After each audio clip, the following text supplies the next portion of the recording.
तो आम आदमी पार्टी की जो बैठक है वो आज होनी है। केजरीवाल की आम आदमी पार्टी में बड़ी फूट भी पड़ गई है। मनीष सिसोदिया ने योगेंद्र यादव को चिट्ठी लिखकर गंभीर आरोप लगाए हैं, जिससे केजरीवाल और योगेंद्र यादव का झगड़ा जग जाहिर हो गया है। विवादों के बीच आम आदमी पार्टी की राष्ट्रीय कार्यकारिणी की बैठक थोड़ी ही देर में शुरू होगी।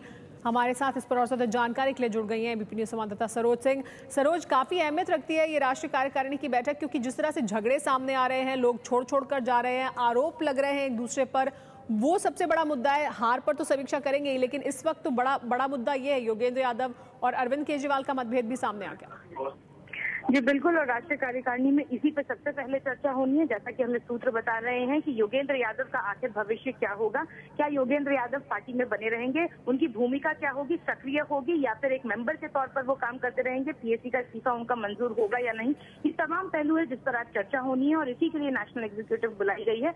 आज समीक्षा निश्चित तौर पर दूसरे नंबर पर होगी, क्योंकि पहले ये झगड़ा अगर सुलटेगा उसके बाद ही आगे पार्टी रचनात्मक कोई कार्रवाई कर पाएगी। इसलिए सबकी नजरें आज के इस पर है, बैठक पर हैं। अरविंद केजरीवाल यहाँ पहुंच चुके हैं। कोर्ट में एक केस था जिसमें 1 बजे तक के लिए चार्जेस फ्रेम करने का वक्त दिया गया था, उसे निपटाकर अब अरविंद केजरीवाल बैठक में हिस्सा लेने पहुंच गए हैं। फिलहाल भोजन का अवकाश चल रहा है, उसके बाद बैठक शुरू हो जाएगी। जी हाँ, और बैठक में सभी जो पीएससी के सदस्य हैं वो हिस्सा लेंगे। योगेंद्र यादव भी पहुंचेंगे। योगेंद्र यादव पहले ही पहुंच चुके हैं। मैं आपको बता दूं, योगेंद्र यादव, गोपाल राय, कुमार विश्वास, ये सब पहले ही पहुंच चुके थे। अब अरविंद केजरीवाल भी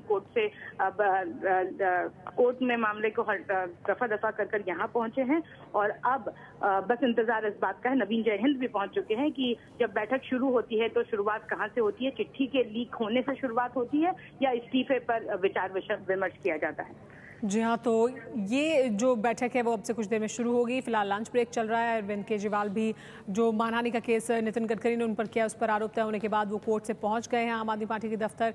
यहाँ पर जो आम आदमी पार्टी की राष्ट्रीय कार्यकारिणी है उसकी बैठक बस थोड़ी देर में शुरू होगी। लेकिन सबसे बड़ा मुद्दा इस बैठक में है पार्टी में जिस तरह के मतभेद हैं और जो खुलकर सामने आ रहे हैं, जो इस्तीफा दिया गया योगेंद्र यादव की तरफ से उसको लेकर भी और जो चिट्ठी लीक की गई उसको लेकर भी केजरीवाल की आम आदमी पार्टी में। लेकिन ये जो बड़ी फूट है वो साफ दिखाई दे रही है।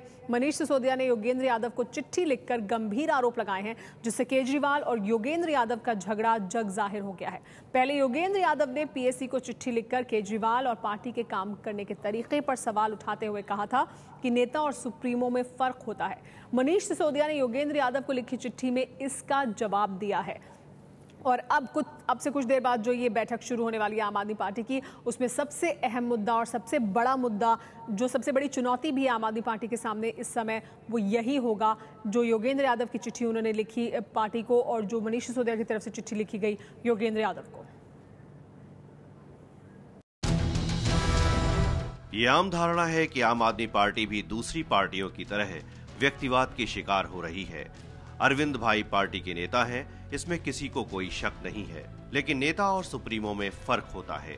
ऐसा लगता है कि पार्टी में महत्वपूर्ण फैसले एक व्यक्ति की इच्छाओं के मुताबिक हो रहे हैं। जब वो अपने फैसले बदलते हैं तो पार्टी को भी अपनी रणनीति बदलनी पड़ती है। अरविंद भाई साधारण नेता नहीं है, उनके राष्ट्रीय संयोजक होने पर भी कोई दो राय नहीं है। न ही मेरे मन में इनके नेतृत्व को लेकर कोई संदेह है, लेकिन सवाल ये है कि एक नेता के भी अधिकार की सीमा होनी चाहिए। आपके आरोप है कि अरविंद पीएससी की सलाह नहीं मानना चाहते। आपके ईमेल में यह आरोप पढ़कर आश्चर्य होता है, क्योंकि आज तक अरविंद हमेशा आपका समर्थन करते रहे। तब तक अरविंद आपको अच्छे और प्यारे लगते रहे। जैसे कि आपने गुड़गांव से चुनाव लड़ने का फैसला किया, पीएससी के कई सदस्य इसके खिलाफ थे, लेकिन अरविंद ने आपका समर्थन किया। अरविंद ने सबको तैयार किया, तब अरविंद जनतांत्रिक थे। पीएससी के कई सदस्य आपको हरियाणा का प्रभारी बनाने के खिलाफ थे, लेकिन अरविंद ने आपका साथ दिया। अब आप नवीन के खिलाफ सख्त कार्रवाई चाहते हैं और अरविंद इसमें आपका साथ नहीं दे रहे, तो अब वे पार्टी सुप्रीमो की तरह हो गए हैं। आम आदमी पार्टी के अंदर का झगड़ा बाहर आने पर अब विरोधियों का हमला भी तेज हो गया है। ये पार्टी का कोई विचारधारा है ही नहीं। आम आदमी पार्टी अन्ना हजारे जी की मूवमेंट और स्वामी रामदेव जी की मूवमेंट भ्रष्टाचार के विरोध पर आई थी, और लेकिन खुद इनके पास कोई एजेंडा फॉर गवर्नेंस, शासन करने के लिए ना कोई विचार था, ना इनकी कोई विचारधारा है। एकमात्र चीज जो आम आदमी पार्टी के अलग नेताओं को जोड़ती है वो सत्ता का लोभ और कहीं ना कहीं मीडिया में प्रासंगिक रहने की इच्छा। आप अगर देखेंगे इस पूरे मुद्दे में भी जब इनकी लड़ाई चल रही है, एक दूसरे को पत्र लिख रहे हैं और मीडिया को इसकी जानकारी दे रहे हैं। तो इसी से स्पष्ट हो जाता है कि एक विचार धाराहीन पार्टी जो सिर्फ मीडिया में प्रासंगिक रहनी चाहती है, वो कैसे भारत में या किसी राज्य में अपना कोई ना कोई एजेंडा दिखा सकती है गवर्नेंस का। कोई ये पार्टी नहीं है, ये वो जो वो उठता है गुब्बारा सा फूलता है, अब उस गुब्बारे को फूले को कोई शेप नहीं कह सकते उसको। इनके आपस के इतने कंट्रोवर्सीज है, इतने झगड़े हैं, कोई किसी के अधीन काम करने को तैयार नहीं है। वो केजरीवाल साहब डिक्टेटरशिप तरीके से काम करते हैं। आप इनकी शुरुआत में देखें, इन्होंने कहा कि हम जनता से राय लेंगे हर बार में। आप बताइए कौन से फैसला जनता से पूछ के कराए इन्होंने? वो सारा ढकोसला और झूठ था। तो झूठ पर आधारित है ये, और बहुत जल्दी लोगों के मन से उतर जाएंगे। केजरीवाल को तो लीडर को मानता ही नहीं। वो जबरदस्ती एक पार्टी में डिक्टेटरशिप हो गई, दादागिरी हो रही है। वो दादागिरी के नतीजे ये हो रहे हैं कि सब छोड़ छोड़ के जा रहे हैं। अभी जो भी तथ्य सामने आए हैं, राष्ट्रीय कार्यकारिणी अभी बैठेगी और उन सारे चीज़ों पर देश भर में जो चुनाव हुए हैं उसकी समीक्षा भी होगी, और जो भी देश भर में अलग अलग संगठन में जो प्रश्न आए हैं उस पर भी चर्चा होगी। जो भी घटनाएं हुई हैं उसको नोटिस करेगी, उन सारे चीज़ों पर कार्यकारिणी चर्चा करेगी, और 3 दिन के बातचीत के बाद जो पार्टी के अंदर संगठनात्मक कार्रवाई के लिए जो कदम उठाने हैं आगे के लिए, उसको भी उठाएगी। संगठन निर्माण के लिए अपनी योजना बनाएगी और इन सारी चीज़ों पर आगे की कार्रवाई तय करेगी। कभी आम आदमी पार्टी का हिस्सा रही टीना शर्मा का कहना है कि आम आदमी पार्टी के नेता सिर्फ सुर्खियों में बने रहना चाहते हैं। एक तो उनको सुर्खियों में रहने का शौक है, और उनको लगता है कि ऐसे लेटर एक दूसरे को भेजने से मीडिया कहीं ना कहीं मीडिया इवेंट ये बनेगा। आज भी अगर आप देखें तो नितिन गडकरी वाले केस में अभी हेयरिंग कोर्ट में चल रही है, और अरविंद केजरीवाल कोई सबूत उनके पास नहीं है। 1 बजे अभी मामला तय होना है। जज ने बार बार बोला कि आप इस मामले को वापस ले लीजिए, और नितिन गडकरी ने भी बोला कि आप बिना माफी मांगे इस मामले को वापस ले लीजिए, पर इतना बोलिए कि आपने जो मेरे ऊपर इल्जाम लगाए हैं वो गलत हैं। पर कहीं ना कहीं इनके अंदर एक ईगो प्रॉब्लम है, और पॉलिटिक्स प्ले करने का बहुत बड़ा एक कीड़ा है इनके अंदर। और वो जो पॉलिटिक्स प्ले करते हैं ये बड़े इमोशनल तरीके से करते हैं, जिससे कि लोग झांसे में आते हैं।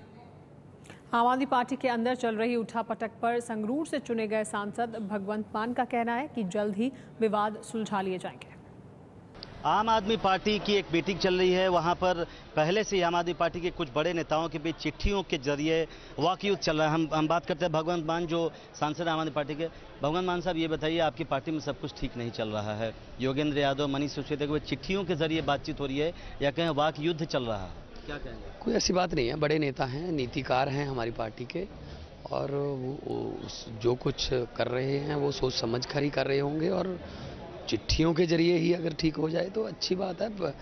प्रेम पत्र भी तो हो सकते हैं। प्रेम पत्र तो नहीं है, आप कई बार कह रहे हैं कि प्रेम पत्र है, लेकिन उसमें कई तरह के ब्लेम गेम ऐसा लगता है चल रहा है हार के बाद, तो ये तो प्रेम पत्र नहीं है। नाराजगी भी तो वहीं होती है जहां प्रेम हो।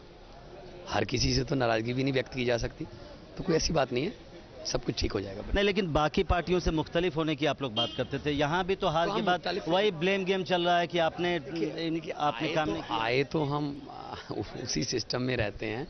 हमारे में जो वोट बैंक हमारा है वो कोई किसी और देश से तो आया नहीं, यहीं से थे वो। तो नई पार्टी है, फाइन ट्यूनिंग हो जाएगी। विरोधी पार्टियां भी बहुत षड्यंत्र रच रही हैं, ये हो जाए वो हो जाए, लेकिन हमें पता है कि हम कारें या सरकारें बदलने नहीं आए, हम व्यवस्था बदलने आए। नहीं तो आपकी पार्टी ही ठीक नहीं चलेगी तो व्यवस्था परिवर्तन कैसे होगा? ठीक हो जाएगी, ठीक हो जाएगी। आप जल्दबाजी मत करिए, आप T20 के प्लेयर बन रहे हैं, ये टेस्ट मैच है। बहुत बहुत शुक्रिया। तो भगवंत मान का कहना है कि ये T20 मैच नहीं है, टेस्ट मैच है। हालांकि पार्टी के भीतर जो विवाद है वो खुलकर सबके सामने है। कैमरामैन मनोज कुमार के साथ प्रशांत, ABP न्यूज, दिल्ली।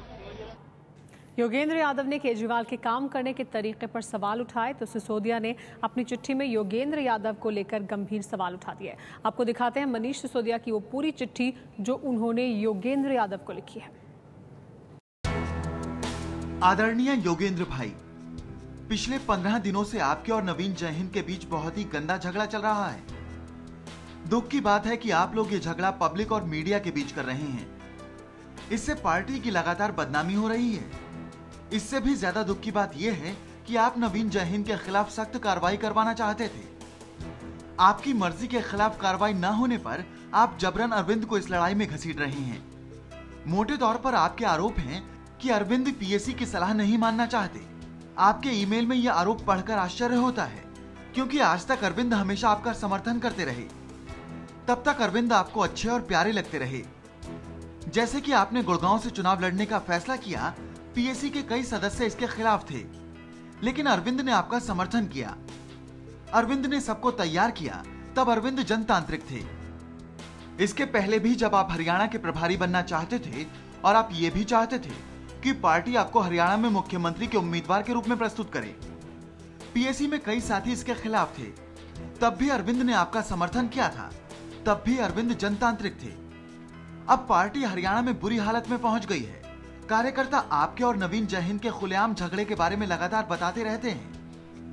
इस्तीफा देने के 2 दिन पहले भी करनाल में आपके और नवीन के बीच कार्यकर्ताओं के समक्ष जमकर झगड़ा हुआ था। आप नवीन के खिलाफ सख्त कार्रवाई चाहते हैं और अरविंद इसमें आपका समर्थन नहीं दे रहे, तो अब वे पार्टी सुप्रीमो की तरह हो गए हैं। दिल्ली सरकार गिराए जाने के बाद आपने हरियाणा में सर्वे करवाया था, जिसमें हमें करीब 23% वोट मिलने का अनुमान था, लेकिन आपकी अगुवाई में जब मात्र 1.5 महीने बाद चुनाव हुए तो हमें केवल 3% वोट मिले। इसकी समीक्षा की जरूरत है। पीएसी के साथी और तमाम कार्यकर्ता इसका जवाब चाहते हैं कि ऐसा कैसे हो गया। तो अब आप अरविंद पर सुप्रीमो होने का आरोप लगाकर मुद्दे को भटकाना चाहते हैं। अरविंद पूरे देश में लोकसभा चुनाव लड़ने के सख्त खिलाफ थे। अरविंद कुछ साल तक केवल दिल्ली की राजनीति करना चाहते थे, लेकिन आप व कुछ अन्य सदस्य पूरे देश में लोकसभा चुनाव के पक्ष में थे। नतीजे हमारे सामने हैं। नवीन जयहिंद भी अपने पुराने मजबूत साथी हैं। उन्होंने भी इस आंदोलन में जमकर लाठियां खाई हैं। हरियाणा के नतीजों और आपके व नवीन के बीच जो चल रहा है, उस पर समीक्षा की जरूरत है। लेकिन आपने लगभग सार्वजनिक ईमेल लिखकर जिस तरह से इस्तीफा दिया, अब उसी तरह का लगभग सार्वजनिक ईमेल लिखकर मुद्दे को मोड़ते हुए इसमें अरविंद को घसीटने की कोशिश की है। ये ठीक नहीं है। योगेंद्र भाई, सच्ची राजनीति जनता का दिल जीतने और अपने कार्यकर्ता का सम्मान अर्जित करने से होती है। पिछले 15 दिन में आपके व्यवहार से मुझे काफी दुख हुआ है। बाकी आप खुद समझदार हैं। दुख इस बात का भी है कि आजकल आप मीटिंग में आने की जगह चिट्ठियां लिखने की राजनीति कर रहे हैं। मैं समझ नहीं पा रहा हूं कि इन ईमेल्स के जरिए आप क्या चाहते हैं। पार्टी खत्म करना चाहते हैं, नवीन के खिलाफ लड़ाई जीतना चाहते हैं, या अरविंद को खत्म करना चाहते हैं। आपका मनीष सिसोदिया। आपसी कलह की वजह से अब तक कई बड़े नेता आम आदमी पार्टी छोड़ चुके हैं, जिसमें शाजिया इल्मी, कैप्टन गोपीनाथ, विनोद कुमार बिन्नी, अशोक अग्रवाल, अश्विनी उपाध्याय और टीना शर्मा शामिल हैं। तो ये आपसी कलह की वजह से इन्होंने पार्टी छोड़ी और काम करने के तरीके पर सवाल उठाए हैं पार्टी के।